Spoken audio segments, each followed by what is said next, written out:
ကာမေတုမစ္ဆာစာရကံဟာအိမ်နောက်ရှိတဲ့သူနဲ့ပြမမိမှထိုက်တာမျိုးလားဆိုယောက်ျားဘက်ကကြည့်မယ်အမျိုးသားတွေမပြစ်မှားရမယ်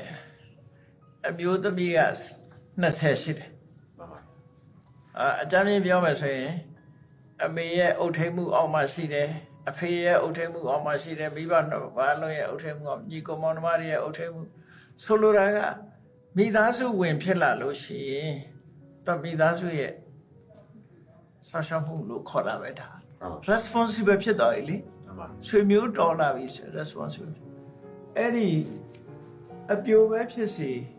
ယောက်ျားတွေကအမေရဲ့ထိမ့်သိမ်းဆောက်ရှောက်မှုအဖေရဲ့ထိမ့်သိမ်းဆောက်ရှောက်မှုတွေမကင်းသေးတဲ့အမျိုးသမီးတစ်ယောက်နဲ့ပြစ်မှားလို့ရှိရင်ကာမိသမိစ္ဆာစာကထိုင်တယ်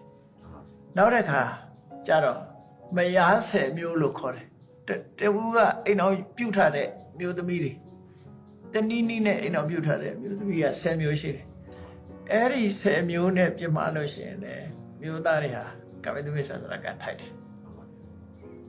အမျိုးသမီးဘက်ကနေကြည့်မယ်ဆိုလို့ရှိရင်အမျိုးသမီးတွေဟာ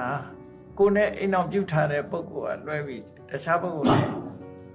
ပြုမှားလို့ရှိရင်အမျိုးသမီးတွေကကာမိသမိစ္ဆာစာကထိုင်တယ်နော်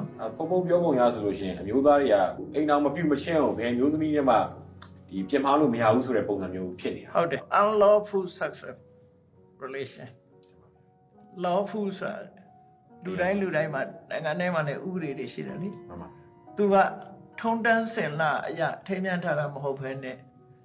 အမိရဲ့အုတ်ထိန်မှုအောက်ရှိတဲ့ဖေရဲ့အုတ်ထိန်မှုအောက်ရှိတဲ့ဟာတွေနဲ့ဆိုရင်သူကကာမိစုမိစ္ဆာစာရလို့ပဲခေါ်တယ်မျိုးသားတွေကပိုများတယ်တင်ပါဒါဖြင့်ပြည်တန်စာတွေရောအခါကြီးဝင်ပေးပြီးတော့ပျော်ပါတာမျိုးကြအဲ့ဒါတော့လွတ်တယ်သူကပြည်တန်စာကြတော့သူကမုဟုတ်တိကာလို့ခေါ်တယ်မုဟုတ်တိကာလည်းအဖြစ်ရှိတယ်မျိုးသားတွေကအပြစ်လွတ်တာနည်းတယ်unlawful မဖြစ်ဖို့ပဲအရေးကြီးတာပေါ့ဗုဒ္ဓဘာသာရဆိုလို့ရှိရင်အမျိုးသားနဲ့အမျိုးသမီးသဘောတူနေလို့ရှိရင်တော့မှဒီတရားဝင်လက်မထပ်ရသေးမှဖြစ်ဖြစ်မိဘတွေရဲ့အုပ်ထိန်မှုအောက်မှာရှိနေသေးမှဖြစ်ဖြစ်ဒီပြမှားမိလို့ရှိရင်ကာမေသူမိစ္ဆာစာရကံထိုက်တယ်လို့ရှင်ဗျာသူကတော့မိဘတွေကသဘောတူထားပြီးပြီဆိုရင်တော့သဘောတူခြင်းဒီပင်လင်ခွင့်ပြုခြင်းဖြစ်သွားပြီပေါ့မှန်ပါဗျာ